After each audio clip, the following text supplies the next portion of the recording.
porque tendrán a su disposición el árbol de la vida y entrarán por las puertas en la ciudad.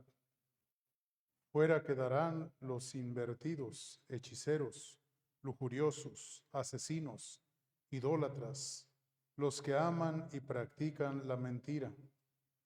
Yo, Jesús, envía a mi ángel a ustedes con este testimonio acerca de las iglesias.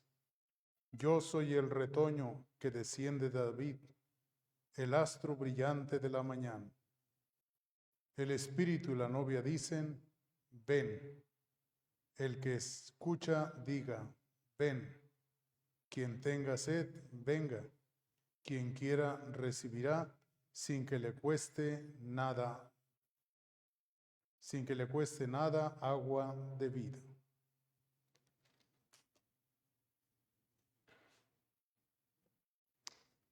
Hacemos la oración de San Agustín. Señor, tú que nos diste el que te encontráramos y el ánimo para seguir buscándote, no nos abandones al cansancio ni a la desesperanza. Haznos buscarte siempre y cada vez con más ardor, y danos fuerzas para adelantar en la búsqueda. Manda y ordena pero limpia mis oídos para que escuche tu voz. Sana y abre mis ojos para que descubran tus indicaciones. Aparta de mí toda ignorancia para que reconozca tus caminos. Dime a dónde debo dirigir la mirada para verte a ti y hacer poder cumplir lo que te agrada. Amén. ¿Se pueden sentar?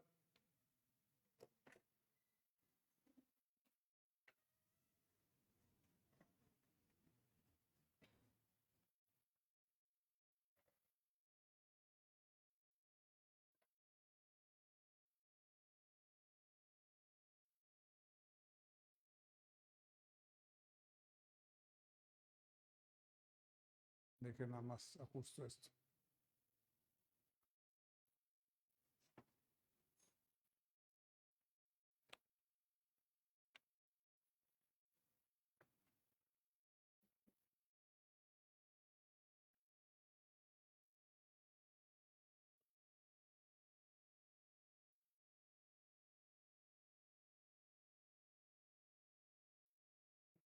Bien, pues para la gente que nos está escuchando de otros lugares, estamos transmitiendo desde San Nicolás de los Garza, Nuevo León, en el área metropolitana de Monterrey, y hoy vino menos gente porque se quedan a la carne asada. Unos porque ganó el Tigres y otros de pena porque le pusieron una goliza al Monterrey. Pero eso es muy característico de acá, mucha afición al juego y a estas cosas. Bien, vamos a concluir hoy esta sección. Quiero recordarle nuevamente, el libro es muy denso. Este curso lo impartió, o la presentación del libro, la impartió el padre Fernando Sarasúa. No recuerdo exactamente, pero creo que fueron meses los que él estuvo, una vez por semana pues, pero lo estuvo desglosando y bueno, pues él con todo el conocimiento que tiene. Yo nada más por eso puse al inicio en la presentación una ojeada. Es decir, estamos echando una ojeadita como para suscitar en ustedes, decíamos, el interés por leer el Apocalipsis y el interés por también conocer esta obra hecha por el padre Fernando Sarasúa, agustino de nuestra provincia, que fue maestro en mi formación como profesor y maestro de Sagrada Escritura. Bien, entonces vamos a pasar a este apartado que es lo que abarca más el libro, que es la exégesis.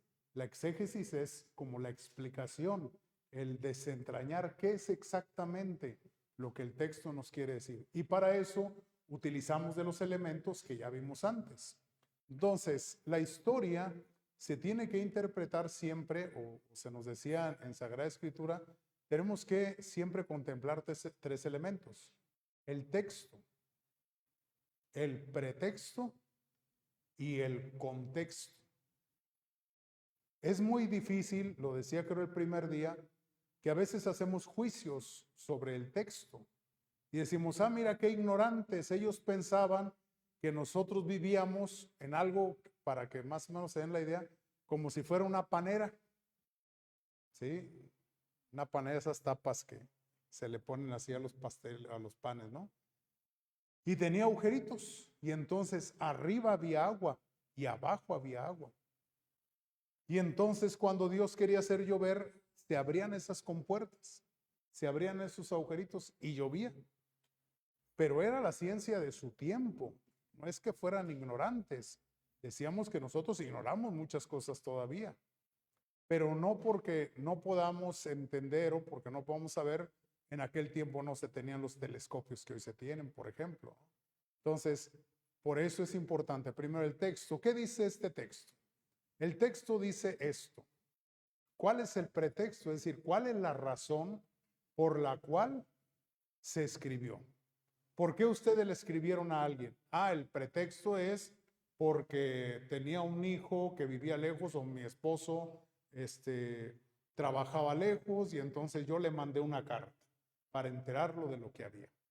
O un hijo, o a veces aunque tengamos a la gente cerca, porque me es muy difícil hablar. Entonces he decidido a través de una carta decirle cuánto quiero a mi esposo, a mi esposa, a mis hijos, a mis padres. ¿Cuál es el pretexto? Es importante para entender por qué se escribió así, de esa manera. El pretexto es que nos enojamos y como estoy enojado, entonces la carta es un poquito dura. Necesito saber por qué él escribió así. No es que aquella persona estuviera amargada, es que tenía un enojo, ¿no? Y el contexto, es decir, el texto se ha escrito en un idioma. Entonces, ¿dónde se escribió? ¿Cuál es el idioma que se habla en ese lugar? Acuérdense la deportación de los israelitas a Babilonia, que allá se hablaba el griego, por eso después tienen un conflicto y se hace la traducción de los 70 de todos los que ya no habían aprendido el español, sino ya habían aprendido a hablar el griego, como sucede con mucha gente de nosotros que se van a Estados Unidos y a lo mejor ellos no tienen dificultad para entender el español, pero los hijos sí, depende de la zona donde se vayan. Y lo peor, ¿verdad? Que a veces no entienden ni español ni inglés porque se van a zonas donde la gente hace una revoltura con los idiomas. Entonces necesitamos saber cuál es el contexto, quién lo escribió, ¿verdad? Si lo escribió un escribano que tiene la letra bonita o si lo escribió un doctor que lo tenemos que estar descifrando, ¿verdad? ¿Qué fue lo que escribió? Todas esas cosas son importantes al momento de hacer una exégesis. Entonces nos va presentando el libro en las siguientes secciones, la exégesis de los pasajes que encontramos en el Apocalipsis. Dice la dimensión litúrgica, síntesis entre heterogeneidad y unidad. Una solución la sugiere en la dimensión litúrgica de la perícopa. Perícopa quiere decir una idea completa, ¿sí? Por eso a veces nosotros en la misa leemos, por ejemplo, todo el pasaje del hijo pródigo. No podemos cortarlo. No podemos un domingo leer una parte y el otro domingo la otra parte.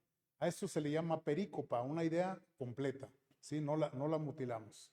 Ante todo notamos el marco litúrgico típico que se da en todo el libro, la expresión dichoso el que lea y los que escuchen las palabras de esta profecía, en 1.3a.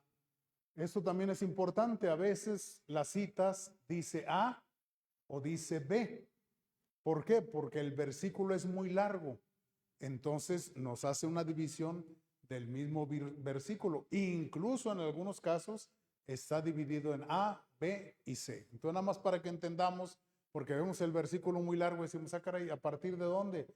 Hacemos más o menos una división que se ve claramente en el texto. Ahorita lo vemos.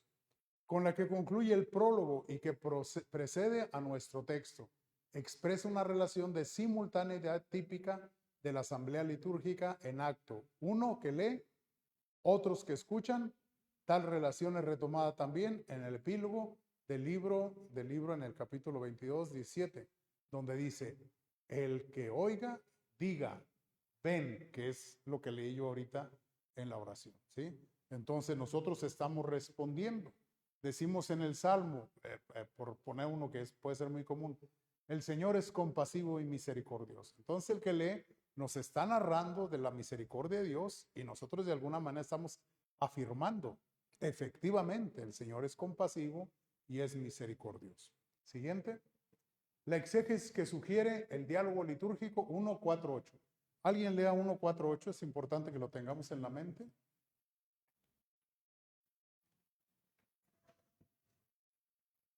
1.4.8, ¿quién lo tiene?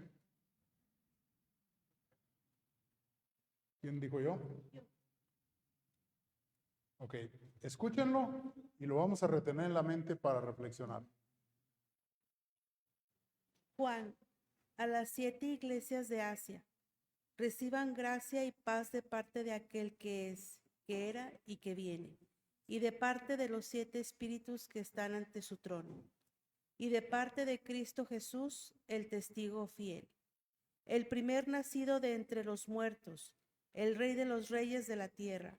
Él nos ama y por su sangre nos ha purificado de nuestros pecados, haciendo de nosotros un reino y una raza de sacerdotes de Dios, su Padre. A Él la gloria y el poder por los siglos de los siglos. Amén.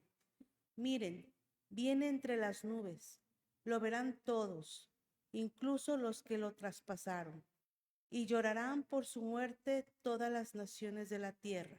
Sí, así será.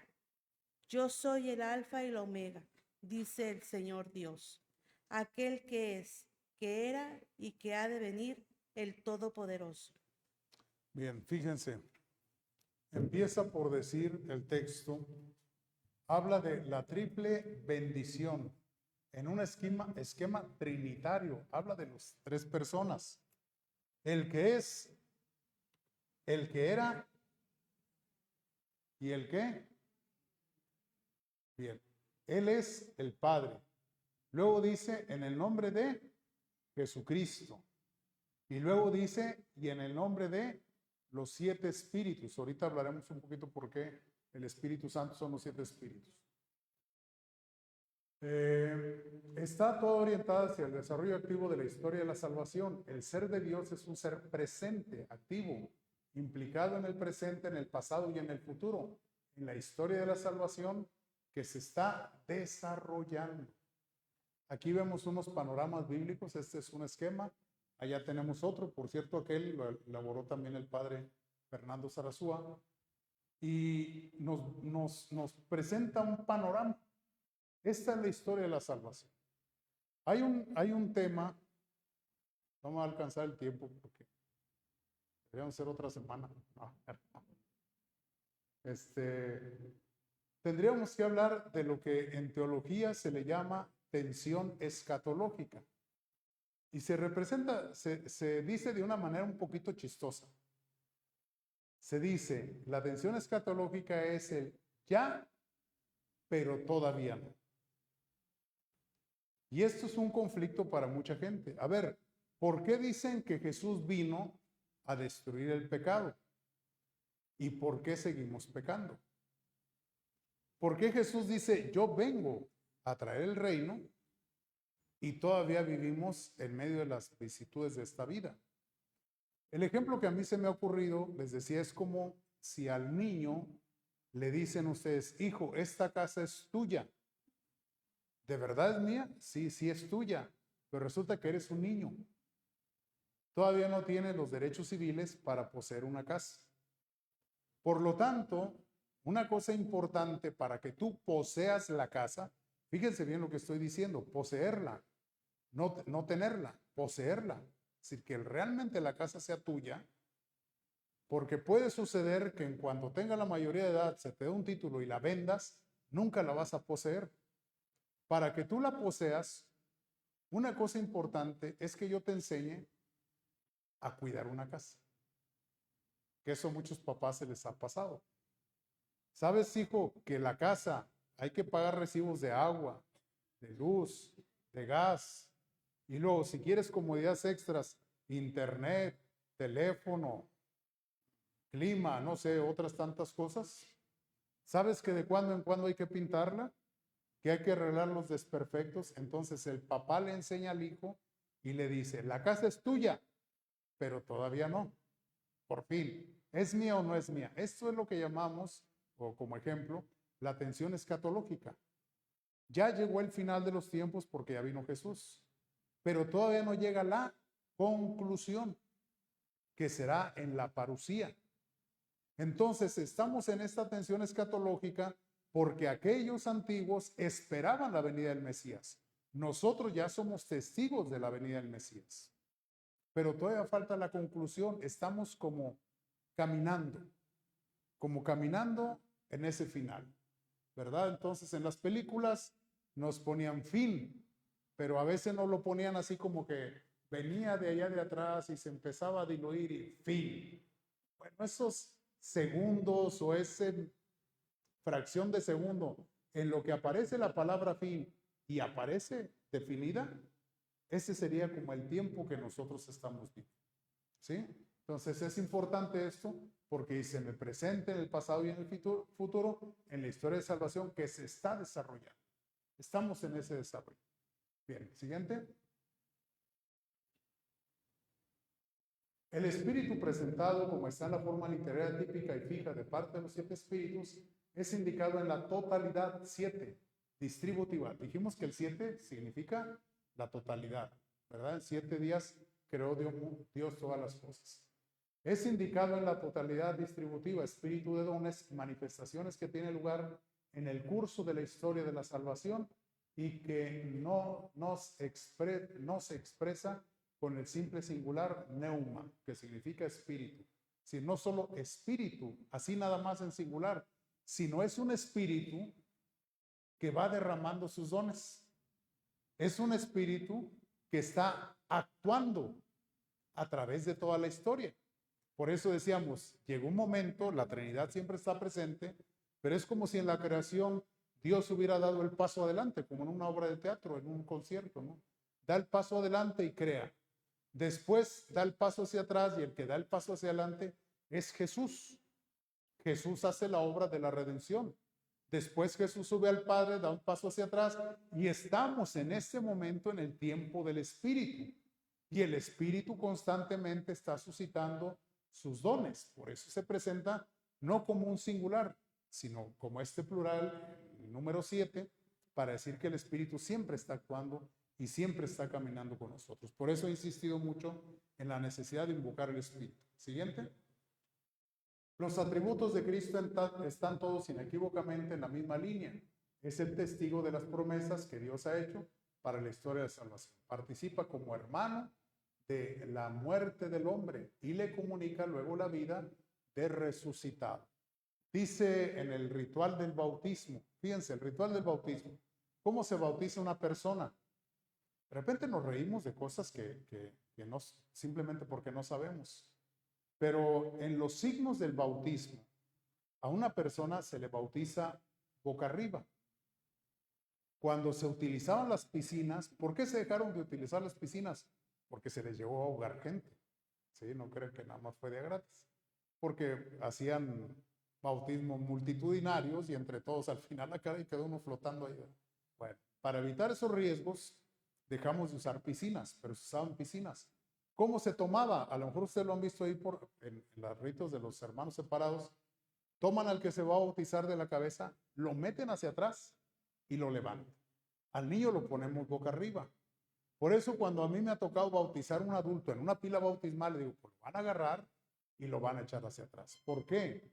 Porque el bautismo simboliza muerte. No voy a explicarlo todo ahorita, pero simboliza muerte y simboliza resurrección. Muérese con Cristo en el pecado y resucitas con Cristo para la vida.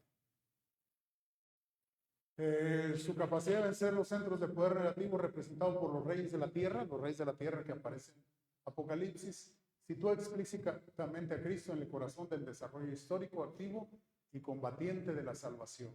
El saludo del lector en el primer paso del diálogo tiende a involucrar plenamente a la asamblea que escucha en el dinamismo de la historia de la salvación en las que están implicados Dios, el Espíritu, Cristo.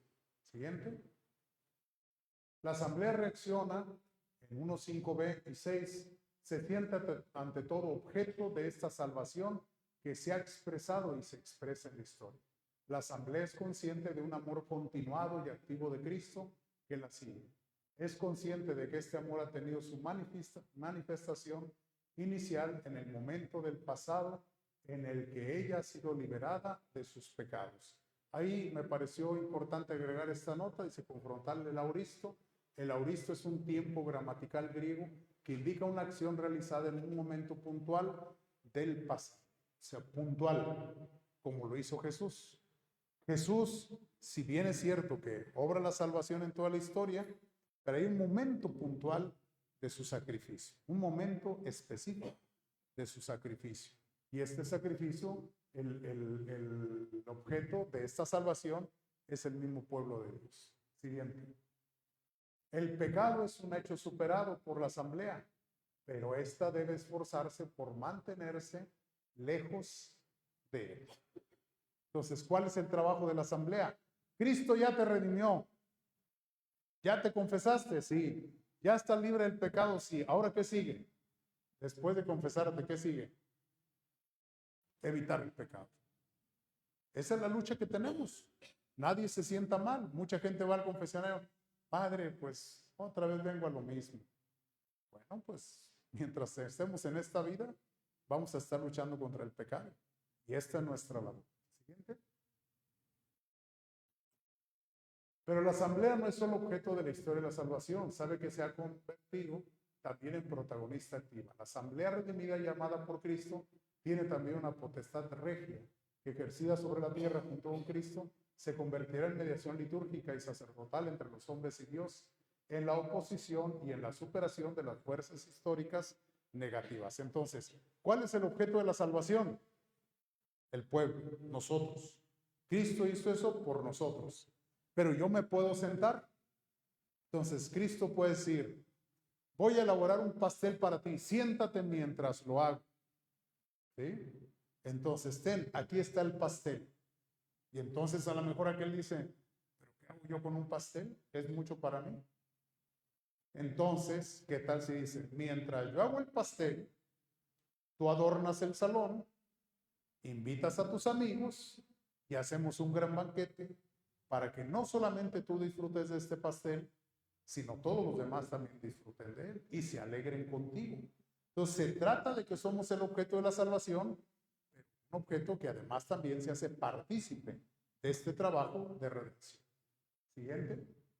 Después de haber explicitado su asociación a la actividad de Cristo, la asamblea, retomando la doxología, concluye expresando el aspecto dinámico que se desarrollará a lo largo del arco de la historia. A él la gloria y el poder por los siglos de los siglos. Amén. Hace su fe. Esto es una doxología, la expresión de la fe. Manifiesta el pueblo su fe. A él la gloria y el poder. ¿Cuándo? Hoy y siempre. Por los siglos de los siglos. ¿Sí? Siguiente. El amén conclusivo, estamos hablando de este párrafo. El amén conclusivo confirma todo lo que se ha dicho antes, uniendo y consolidando juntamente las dos perspectivas expresadas. La comunidad objeto del amor y de la liberación de los pecados por parte de Cristo y la de la participación activa en la acción real y sacerdotal de Cristo. El bautismo nos configura como sacerdotes, profetas y reyes. Cuando nosotros celebramos la misa, tenemos un sacerdote ministerial, el que tiene el ministerio, que somos nosotros, los consagrados. Pero en realidad en la misa participamos todos. Por eso es muy importante, y yo todavía agradezco, aunque por ahí se oye alguno que otro celular en la misa, pero yo agradezco que lo puedo decir en experiencia personal. Yo conozco personas, no voy a decir quién, ¿verdad? No voy a decir que son los hijos de mi hermana o los sobrinos, ¿sí? Pero luego está uno detrás de ellos, dejen el celular, estamos conviviendo, vénganse a platicar. Pero llegan a la misa y dejan el celular. Bueno, al menos eso tenemos todavía como una ventaja, que la gran mayoría de la gente deja el celular. Efectivamente, nosotros somos partícipes, somos trabajadores en este misterio de salvación y como sacerdotes también participamos de la celebración activamente. Bien. Cristo Cordero, vamos a entrar un poquito a este tema. Cristo Cordero, ¿alguien lee Apocalipsis 5, 6, 8?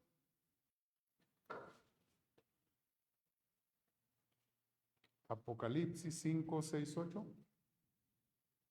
¿Quién levantó la mano? Alma. Vi entonces en medio del trono, de los 4 seres vivientes y de los ancianos, un cordero de pie, con señales de haber sido degollado. Tenía 7 cuernos y 7 ojos, que son los 7 espíritus de Dios enviados por toda la tierra. Se acercó el cordero y tomó el libro de la mano derecha del que estaba sentado en el trono. Y cuando tomó el libro, los 4 seres vivientes y los 24 ancianos se postraron ante el Cordero. Tenía cada uno una cítara y copas de oro llenas de incienso aromático, que son las oraciones de los santos. Muy bien, gracias. Bien, entonces nada más vamos a dar un repaso. A estas alturas, aunque no es suficiente, a estas alturas debemos empezar nosotros a darnos cuenta de cómo decodificar este texto. Todavía hace rato me llegó por ahí, de repente veo alguna de los videos que me mandan, no los puedo ver todos. Pero todavía hay muchos católicos que hacen reuniones para empezar a prepararnos al Apocalipsis. Acaba de suscitarse algo con la Iglesia de la Luz del Mundo, porque resulta que descubrieron un campo de entrenamiento. Se están entrenando para el Apocalipsis, pero con armas, es decir, como para hacer una guerra. Entonces, entre los católicos, ¿qué es lo que más sucede entre los católicos? Oye, ya se va a acabar el mundo. Hay que ir a bendecir las velas. Hay que empezar a guardar alimento. Hay que empezar a tener las medallas de San Benito. Hay que empezar a tener una serie de cosas que, si bien pueden ser un signo de lo que nosotros estamos esperando, nunca pueden estar por encima de la actitud cristiana que todos debemos de tener. Entonces, ¿qué puede ser más importante para el final de los tiempos? ¿Que prenda una vela o que le presente la otra mejilla al que ya me golpeó?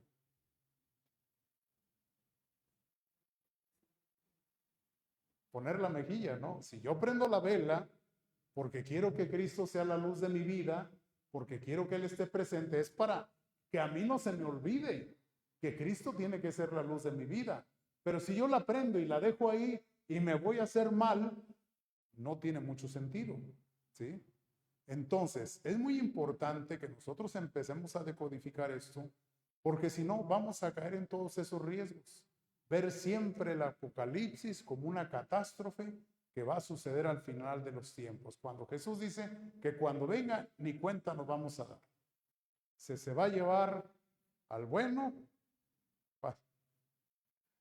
Ay, no me acuerdo chistes, ya no. Va, ¿qué sigue? No, es que les iba a decir, porque dice, cuando 2 mujeres estén moliendo, digo, ay, porque dice que las mujeres están muele y muele. Va. 5, 6. Y vi en medio del trono a los 4 vivientes, en medio de los ancianos, un cordero de pie, como degollado, que tenía 7 cuernos y 7 ojos, que son los 7 espíritus de Dios enviados a toda la tierra. El Espíritu de Dios que con sus dones se va derramando. Entonces, vamos a empezar por aquí.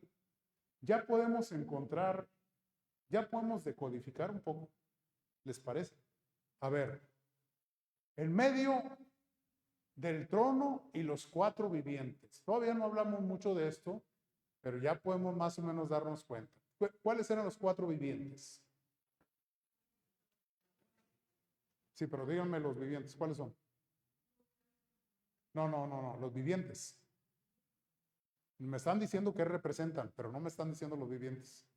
¿Cuáles son los 4 vivientes? No, ¿a quién representan? ¿Quiénes son los vivientes? ¿Quiénes? El león. ¿Quién? El águila. El toro. Y el hombre. ¿Sí? Esos son los 4 vivientes. Entonces, de entrada, nosotros ya sabemos que está hablando de vivientes. En medio de los ancianos, se va a ordenar un hermano como presbítero. La palabra presbítero se refiere al de más experiencia, al anciano. Así se le llamaba al anciano, presbítero. Quiere decir que es el que tiene más experiencia y el que es más sabio. Entonces, está en medio de los ancianos, de los sabios. Que los sabios no podrían tener sabiduría si no es porque es el cordero el que los va guiando. Un cordero. El cordero, bueno, es una imagen que podemos dar todo un curso acerca del cordero, pero bastaría recordar que Isaac va a ser sacrificado y en vez de él se sacrifica un cordero. Que en la alianza que se hace en el Éxodo, se toma un cordero, se degolla, se toma la sangre, se arroja sobre el pueblo para ser salvado. Que en el momento de la salida de Egipto, se toma un cordero que se sacrifica y se come y se unta con sangre los dinteles de las puertas para distinguir quiénes eran los consagrados a Dios. Por eso Jesús dice, esta es la sangre de la nueva alianza. Estamos en una nueva alianza en la que ya no se sacrifican corderos, sino se sacrifica un solo cordero. ¿Cuál era la característica del cordero que se sacrificaba? Que era, voy a decirlo así para ser más específico, perfecto. Es decir, de cierta edad y no tenía mancha ni defecto en su físico. ¿Sí? Jesús no tiene ninguna mancha, pero se refiere sobre todo a la mancha del pecado. De pie. ¿Qué significa la actitud de pie? Bueno, esto no lo hemos estudiado aquí, pero a ver si alguien se lo sabe. La actitud de pie, ¿qué simboliza? Resucitado. ¿Sí? El pueblo celebra de pie porque ya va a salir de la esclavitud de Egipto. Jesús resucita. ¿Cómo lo tenemos aquí en la imagen? Está de pie, va saliendo. ¿Sí? Que tenía 7 cuernos y 7 ojos, que son los 7 espíritus de Dios enviados a toda la tierra. Y esto lo vamos es que me tengo que ir un poquito a prisa, pero el asunto es que dice, porque mira para todos lados. Nosotros pensamos que nos podemos esconder a la acción de Dios, pero realmente Dios todo lo ve. Siguiente. Sección de los 7 sellos. Entonces, viene la sección de los 7 sellos en Apocalipsis 6. La Biblia presenta 7 sellos en el libro profético del Apocalipsis. El primer sello va acompañado de, los primeros 4 sellos van acompañados de 4 jinetes. Ya dijimos que el 4 hace referencia a los 4 puntos cardinales.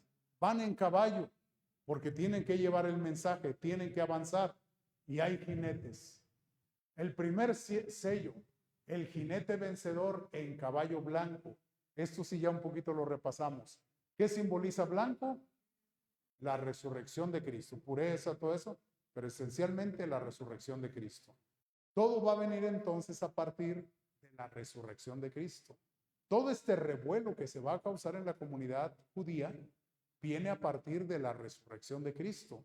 Hasta el momento en que crucifican a Jesús, todos se sienten victoriosos, pero resultó que no se quedó en la tumba. Todo lo que él había anunciado, que muchos no habían entendido, ahora cobra sentido porque Cristo ha resucitado.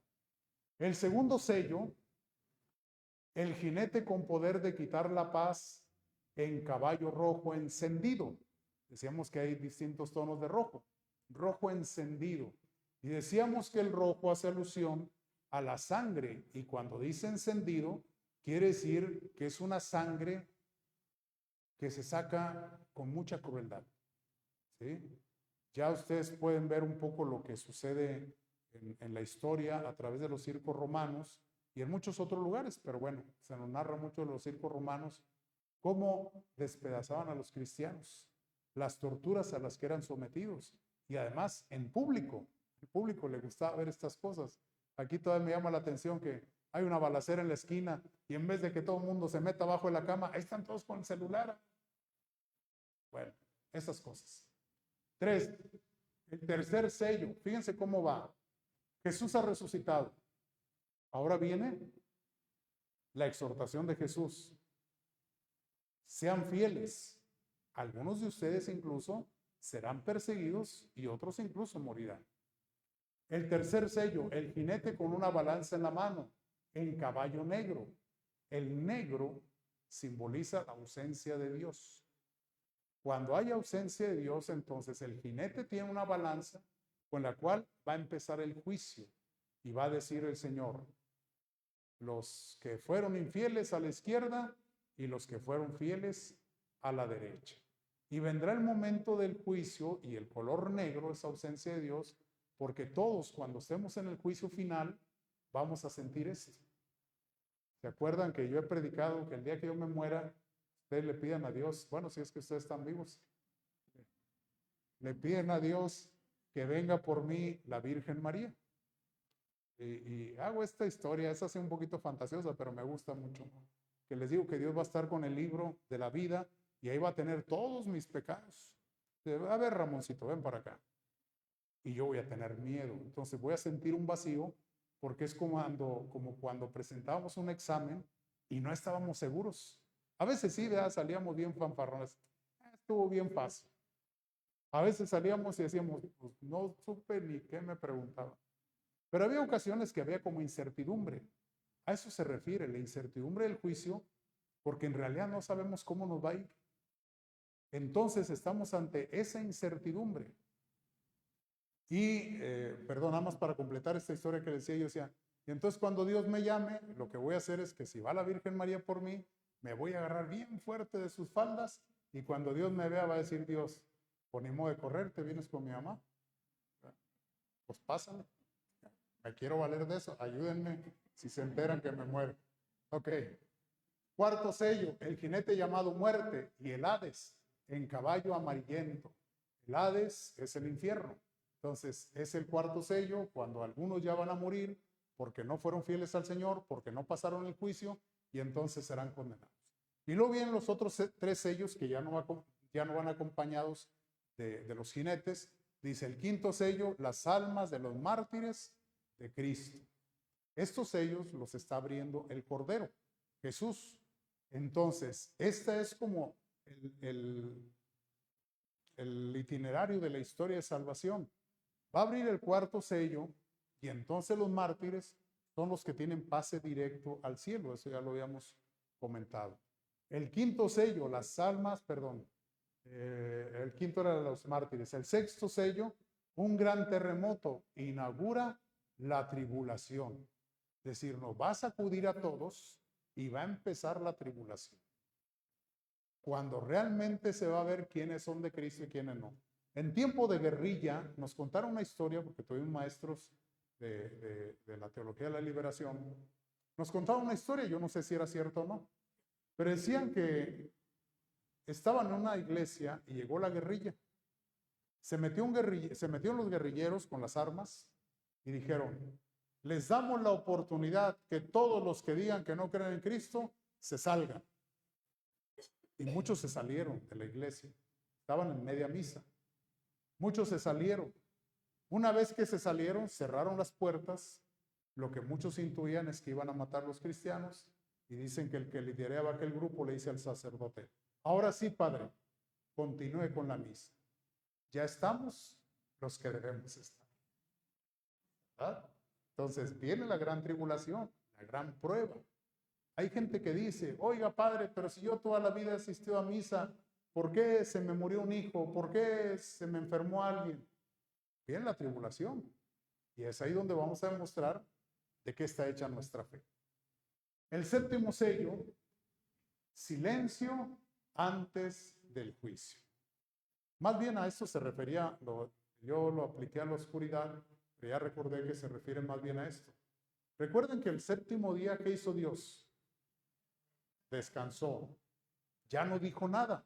Entonces se asemeja al séptimo día. Pero al mismo tiempo es el silencio de Dios, donde es como si entramos a un tribunal y estamos todos afuera. no, pero ojalá que el juez diga esto y ojalá que no sé qué. Y de repente, todos de pie porque va a entrar el juez y todos en silencio. Bueno, ahora sí, voy a esperar el juicio final. Ok. Y nada más hace la aclaración. El Cordero es el que abre los 7 sellos. Nadie más que él. Siguiente. La gran señal. El capítulo 12 del Apocalipsis es uno de los párrafos más estudiados de todo el Nuevo Testamento, por lo que podemos encontrar muchas monografías que examinan el itinerario de la historia de la exégesis, que han estudiado las perspectivas exegético-teológicas, hasta las relativamente nuevas, con todo en la línea aplicativa. Cuando se pasa del nivel del estudio exegético a su actualización en la vida, surgen perplejidades, se cae en la parcialidad. El paso de la exégesis a la vida es necesario. Esto es lo que hemos estado insistiendo. Tiene que haber un paso a la vida. Si no, no va a quedar más que en una historia bonita, una historia fantasiosa. Pero tiene que pasar a la vida, hasta el punto de constituir la verificación de la validez de una línea exegética. Pero en este caso, paradójicamente, dada la abundancia de la investigación, se presenta difícil. Y eso es lo que trata el Padre, de darnos una orientación para quitar un poquito esta dificultad. Siguiente. Entonces, la gran señal del Apocalipsis, 12.1.2, la presentación. La actitud del sujeto decodificante, el que está leyendo, el que está recibiendo, viene inmediatamente estimulada por la terminología usada. En el cielo, una gran señal. El término signo, señal típico de la sección que comprende, no es tanto un portento, un espectáculo extraordinario que hay que admirar, sino un mensaje que exige una decodificación. Fíjense lo importante de esto. Dice, la actividad del sujeto decodificante viene inmediatamente estimulada. Una gran señal en el cielo. Si nosotros no decodificamos esto, si nosotros nos vamos por el realismo, sucede lo que ya decíamos hace algunos días. Vamos a buscar en el cielo esa señal y vamos a buscar al cielo. Pero ya dijimos que el cielo no se refiere al lugar físico, sino al ámbito espiritual. En el ámbito espiritual, Dios se va a manifestar y nos va a dar una gran señal espiritual. Si nos vamos dando cuenta cómo cambia la perspectiva que pudiéramos tener en un sentido realístico. Y seguramente ustedes han escuchado mucho de este texto cuando alguien dice, ay, es que el cielo se puso no sé qué, es que dicen que en el cielo se veía no sé qué, es que hoy el sol se veía más brillante, es que los que han ido a Medjugorje un día me invitaron, pero a la mera hora no me llevaron. Eso de que se ven 2 soles, yo ignoro si eso sea cierto o no, porque cuando yo cuestiono a la gente sobre esas cosas no me saben decir bien. Yo ignoro si eso sucede o no, pero dicen que se ven 2 soles. Bueno, pero estamos buscando en el cielo físico y tenemos que buscar en el cielo espiritual, porque ese es el gran problema. Es el gran problema por el cual nuestras vidas no se convierten, porque seguimos esperando a que suceda algo. Sucedió una pandemia y yo lo he dicho muchas veces en la misa. ¿En qué somos diferentes después de la pandemia?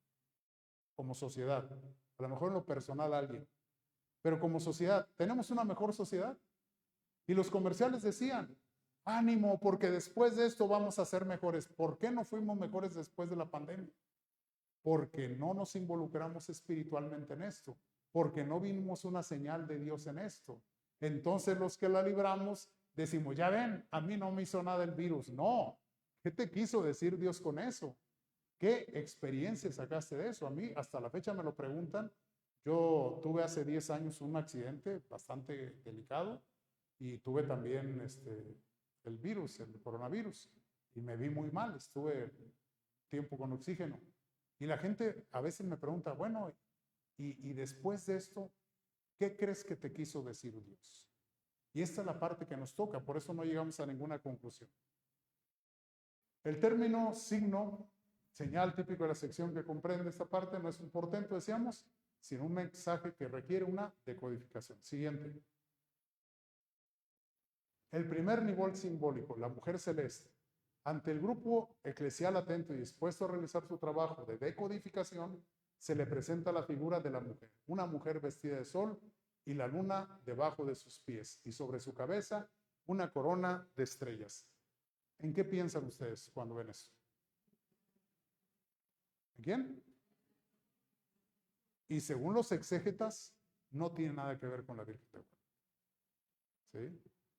Por eso tenemos que decodificar, aunque al final podamos hacer una analogía, una aplicación a la imagen de la Virgen de Guadalupe, pero hasta el final, después de haberlo decodificado, porque si no, entonces todos estamos buscando en el cielo a la Virgen de Guadalupe. Cuando el agrado más grande de la Virgen de Guadalupe y de Jesús es que encontremos a Dios en el hermano. Entonces, podemos tenerle mucha veneración a la imagen de la Virgen de Guadalupe, pero podemos vivir odiando al hermano. ¿Sí? Siguiente. Aparece inmediatamente una cierta unidad que determina un único nivel simbólico y es dado por los elementos celestes que se refieren a la mujer. Pero cada uno de los elementos no son imaginables simultáneamente. Esto lo que quiere decir es que es complicado verlo así en la unidad de acuerdo al Antiguo Testamento. Hay que decodificar. Siguiente. Se requiere una elaboración inmediata, realizada punto por punto, elemento por elemento. Es imposible construir fantásticamente un cuadro en conjunto. El único lugar donde lo podemos ver así es en la imagen de la Virgen de Guadalupe, pero aún así muchos no saben qué puede simbolizar. Siguiente. El primer elemento que adquiere un aspecto de relieve es la mujer. Ese es el primer elemento. Hay una mujer. Ella es el sujeto que porta todo el gran signo y evoca inmediatamente, enmarcada en el contexto veterotestamentario, que para una interpretación del Apocalipsis hay que preferir en relación a otras. ¿Qué significa la mujer en el Antiguo Testamento? Significa mujer, esposa, madre y muy constantemente hace alusión a la fecundidad. Entonces, nos está hablando de una mujer. ¿Qué es de Cristo esta mujer?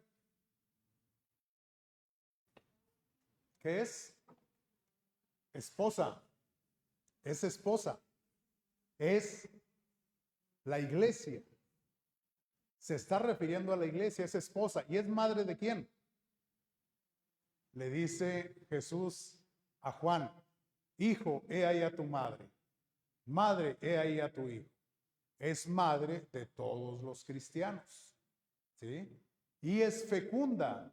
Por eso, haciendo un poquito de referencia a la Virgen de Guadalupe, algunos se cuestionan, ¿por qué la Virgen de Guadalupe está embarazada si Jesús ya nació? Porque cuando se hace una analogía con la iglesia, es la mujer que está dando a luz. Y acuérdense que la evangelización estaba muchas dificultades en México, pero con la imagen de la Virgen de Guadalupe, empieza a haber muchos hijos de la iglesia por esta imagen de la mujer que está dando a luz cristianos. Siguiente. La mujer pueblo de Dios, grupo el que sea, es posteriormente terminada. El primer particular se refiere a la imagen del sol que la reviste y la envuelve. Bien, ya no leo porque ya se me está acabando el tiempo. La envuelve. Fíjense bien en esto. La mujer no es el sol. Está tratando de evitar divinizarla. Que nosotros no tendamos a divinizar a nadie ni a nada. Pero la mujer está envuelta por el sol. Es decir, es Dios quien la abraza, es Dios quien la cuida, es Dios quien la protege, es Dios quien le concede ese brillo que tiene la iglesia. ¿Sí? Pero es Dios, no es la mujer, no es que la mujer brille, sino que está envuelta. Siguiente. Tener a alguien bajo los pies significa tener dominio sobre él. El acento se pone precisamente en la mujer, que teniendo bajo los pies la luna. Dice, es un poquito complicado entender en el texto bíblico qué significa la luna. Pero una cosa, porque no hay una referencia específica, más que en el orden cronológico. Es decir, alguna vez he explicado cómo se calcula la Pascua cada año, y esta se calcula en base al calendario lunar. Los judíos no se guiaban por el calendario solar, como lo hacemos nosotros. Ellos se guían bajo el calendario lunar.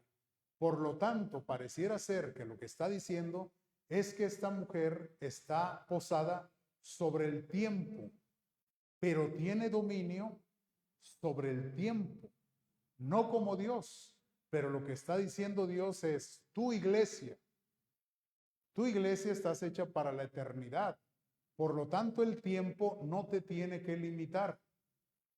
No que con la guía de Dios, tú tienes que ser capaz de darle al tiempo una utilidad para alcanzar la plenitud de los tiempos. ¿Sí? ¿No lo dije muy rebuscado? Bueno, más concreto. La mujer tiene dominio sobre el tiempo. La mujer es la iglesia. Y lo que te dice el Señor es, guíate por el Espíritu. Porque ahorita vamos al Sams y ya están los adornos de Navidad. Eso me repate a mí. Como que el tiempo nos domina, cuando en realidad nosotros deberíamos dominar el tiempo. Somos nosotros el que le damos el ritmo. ¿Cuál es el tiempo? Ya les decía la crítica que hago de aquel, creo que ya lo hice aquí, de aquellos que dicen, es que los tiempos de Dios son perfectos. Yo digo, los tiempos de Dios sí, pero los tuyos no. ¿De qué me sirve a mí que tú me digas que los tiempos de Dios son perfectos si tú no estás haciendo en el tiempo lo que deberías hacer? Por ejemplo, y ponía un ejemplo en la misa, ¿por qué tienes hijos de más de un año sin bautizar? El tiempo de Dios no te dice que te esperes tanto tiempo. El tiempo de Dios te dice que lo consagres inmediatamente. ¿Por qué tienes hijos en edad adulta que no han hecho la primera comunión? Porque tú dejaste que el tiempo se te pasara. No tienes dominio sobre el tiempo. ¿Por qué te juntaste con alguien y no te has casado por la iglesia? Porque no entendiste que el tiempo de Dios es, primero te consagras y después inicias tu proyecto. Entonces, esta mujer, iglesia, no debería de preocuparse de nada, porque también el tiempo lo ha puesto Dios bajo sus pies. Siguiente. ¿Fue todo? A ver, dale por atrás. Bueno, ok. Es que hay una parte ahí que se me fue. No, dale, lo que refiere a la corona. Siguiente.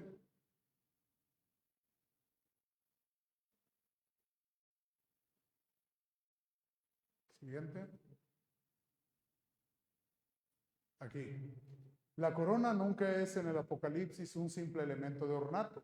De acuerdo a las tradiciones, acuérdense que estamos en medio de la cultura romana y la cultura griega, donde uno de los premios que se les daba, especialmente, acuérdense que las Olimpiadas vienen de Grecia, entonces al que tenía un logro se le ponía una corona. Los romanos hacían aquella corona de laurel, ¿verdad? Para significar un triunfo. Entonces, lo que está diciendo es que esta mujer va a triunfar. Entonces dice, ya tiene un valor estrictamente escatológico, es decir, ya está apuntando al final de los tiempos. Cuando llegue el final de los tiempos, la iglesia va a tener una corona de estrellas, para decir que todos los seres están al servicio de esta que ha sido la ganadora en la salvación. Las demás cosas van a desaparecer, pero la iglesia no, el ser humano no. Y además dice, a ver el siguiente, no me acuerdo si lo dice, y además hace alusión a las 12 tribus de Israel y a las 12 tribus, perdón, y a los 12 apóstoles, para simbolizar que todos los que esperaron en Cristo, y San Agustín lo insiste, toda la Sagrada Escritura habla de Cristo, toda. ¿Sí? Que no lo menciona como tal en algunos párrafos, especialmente el Antiguo Testamento, pero todos se refieren a Cristo.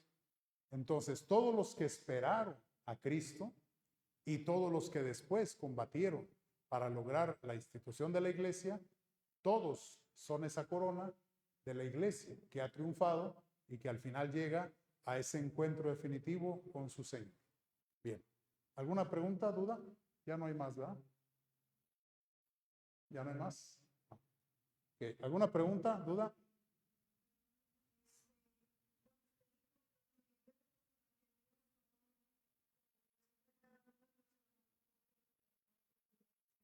Ok, los vivientes, dice el texto que se le han dado muchas interpretaciones.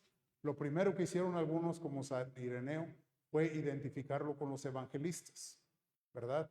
Pero eso es posterior, eso no es que así fuera de inicio. Los identificaron con los 4 evangelistas, porque además recordemos que había más versiones del evangelio, pero se perdieron. ¿Sí? Los que nos llegaron son 4 y los identificaron. Dice que lo que habla, porque por ejemplo cuando dice el toro, habla de un toro joven. Dice, lo que está hablando es de la fecundidad. La fecundidad no solamente se refiere en el asunto biológico, sino la fecundidad puede ser un escritor. Este escritor tiene mucha fecundidad en la obra literaria, ¿sí? O esta persona es muy fecundo, por ejemplo, en la evangelización. Ya tiene muchos discípulos, ¿verdad? Diríamos ahora en las redes, tiene muchos seguidores porque predica, porque habla. Por eso al sacerdote se le empezó a decir padre, porque el sacerdote engendra hijos para la fe, especialmente a través del bautismo. Por eso cuando dicen, no, pero los padres no tienen hijos, tengo bastantes y bien socarrones, ¿verdad? Pero sí tenemos. Entonces, es fecundidad. Jesús viene a traer la salvación, viene a traer el mensaje del reino, el toro. El león por la fortaleza. De hecho, por eso se identifica con Marcos, porque Marcos empieza hablando de la voz que grita en el desierto, como un león que ruge, que se escucha su estruendo. El águila, por esa capacidad que tiene de ir hacia arriba, porque el águila despega. Entonces nos dice que este mensaje de salvación necesariamente nos tiene que ayudar a levantarnos de la tierra y a empezar a caminar hacia el cielo. Y el hombre, porque Jesús se ha hecho hombre por los hombres. Y con estos cuatro vivientes, lo que quiere decir el Evangelio, el Apocalipsis, es que Dios tiene dominio sobre todo. Nada más acuérdense que siempre el problema radica en una palabrita que se dice libertad. Todo está bien orientado por Dios. El problema es que nosotros en la libertad muchas veces rechazamos a Dios. Rechazamos estar dentro del plan de salvación de Dios. Esto alguna vez lo ejemplificaron así en un sínodo. Decían, el reino de Dios es como un tren. Entonces nosotros decidimos subirnos, pero ¿quién decide bajarse? Y el que se baja, pues puede ser que el que se baja vaya y le meta algo allá a las vías para que se descarrile el tren. Es decir, va a ser esa piedrita que va a estar molestando, que va a estar porque como él no va, tampoco quiere que nosotros vayamos, que al final es lo que el demonio quiere de nosotros. ¿Algo más? Bien, entonces, recapitulando en cuanto al objetivo. Ojalá que esto les ayude a leer el Apocalipsis. He insistido mucho en la necesidad de que leamos la Biblia completa. Pero ahora no le tengan miedo, siempre se decía, deja el Apocalipsis para el final porque no le vas a entender. Yo espero que estas cuantas pistas les ayuden a ustedes para decir, lo voy a leer, voy a ver de qué se trata. A ver, pero no voy a usar mi imaginación, voy a usar un poquito más de conocimientos y desde luego el Espíritu de Dios que me oriente. Y entonces vamos a evitar esa tentación de imaginarnos, sino más bien, ¿a qué se refería? En el ámbito espiritual, ¿a qué se refiere? Y cuando ya tengan el libro, ya van a poder entrar a estas secciones. Lo que sí tengo que advertir es que el libro es bastante técnico. Entonces, trae palabras en griego, trae algunos tecnicismos que a lo mejor no de todos se van a entender, pero creo que ya con la plática que vimos hoy van a poder darle un seguimiento. ¿Sí? ¿Algo más?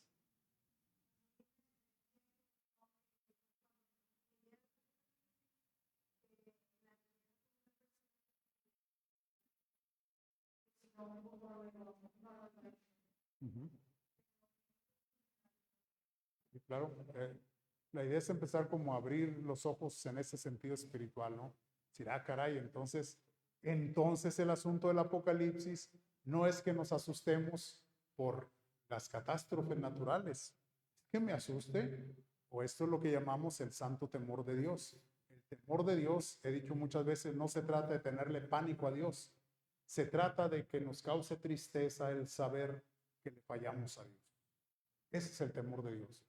No, aunque nadie me vea, Dios me ve, y yo tengo temor a fallarle a Dios que ha dado la vida por mí. Entonces, en ese sentido, vamos constituyendo una comunidad eclesial, vamos recuperando valores en una comunidad eclesial, y entonces nos constituimos en esta mujer que ahora ha sido abrazada por Dios, que puede tener dominio sobre el tiempo, para que entonces, sin prisas, nosotros podamos ir seguros en el camino hacia Dios. ¿Alguien más? ¿Comentarios? Bueno, el año pasado dije, nos vemos el próximo año, pero ahora no sé. Mande.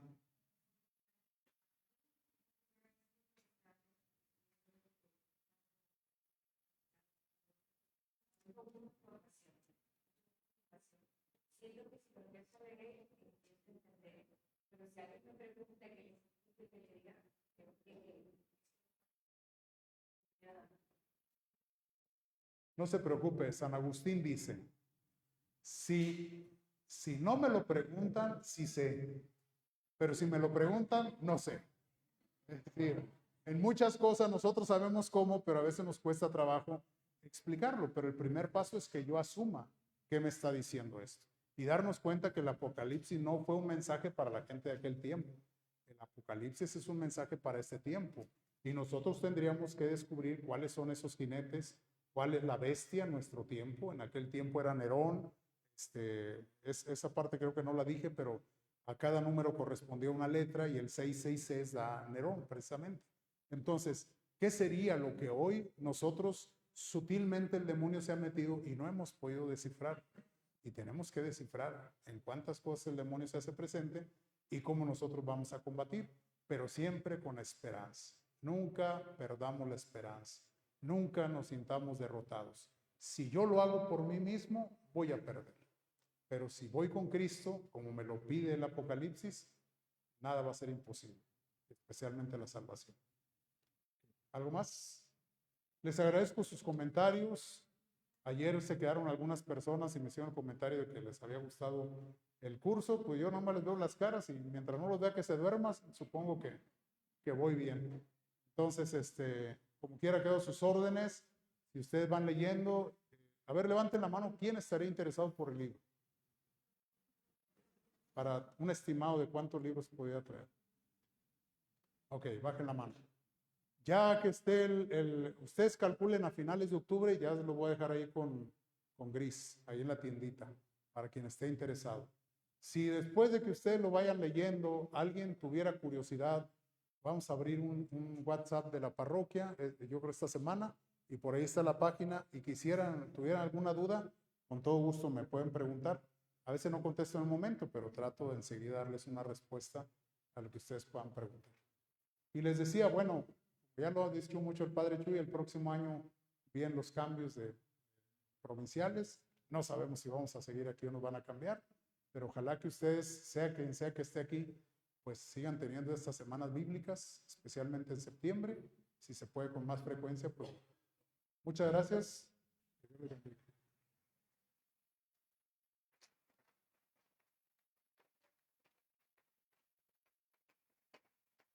Bien, vamos a hacer la oración.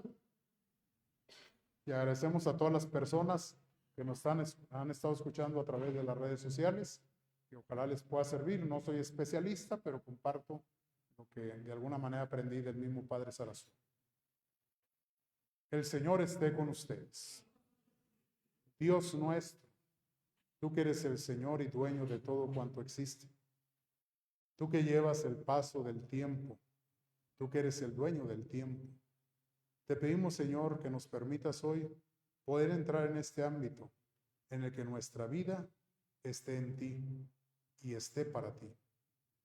Bendícenos abundantemente, Señor, y haz que tu Espíritu Santo llegue a nuestros corazones como esa espada de dos filos, para que penetre hasta lo más profundo de nuestro corazón, de tal manera que, como San Agustín, una vez que tú hayas herido nuestro corazón, te amemos y siempre busquemos amarte más y más.